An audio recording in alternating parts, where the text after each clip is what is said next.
Facebook има половина милиарда корисници од вкупно нешто помалку од 7 милиарди жители на оваа планета. Всушност, ако Facebook е суверена држава, би била третата најнаселена по Кина и Индија.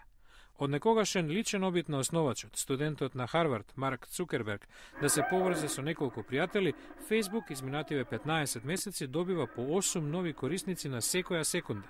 Страницата го измени начинот на кој луѓето комуницираат. Има возможува на милиони да споделуваат лични размислувања, фотографии со нивната мрежа на пријатели.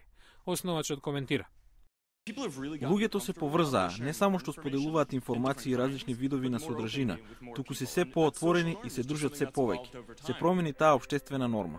Луѓето споделуваат се, целиот живот на Facebook, раѓања, дипломирања, бракови, па дури и разводи. Некои експерти сметаат дека преголемото споделување може да има контраефект, например потенцијалниот работодавач да ви го провери профилот. Оние кои се за Facebook уживаат да склопуваат пријателства преку мрежата. Оние против возвраќаат. Тоа не може да го замени директниот контакт. Facebook е популарен и меѓу јавните личности.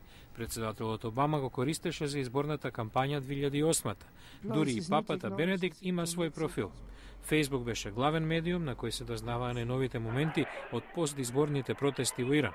Со еден клик на компјутерскиот гушец, информациите лесно се шират како вирус, коментира професорот Майкл Нелсон од Универзитетот Џорџтаун. Технологија со која една заедница може да комуницира со друга и сите различни конверзации да се случуваат истовремено и речиси без напор. Тој вели дека иднината на медиумите за дружење се мобилните телефони. Се поголем број телефони ќе овозможуваат комуникација на Facebook од вашата дланка.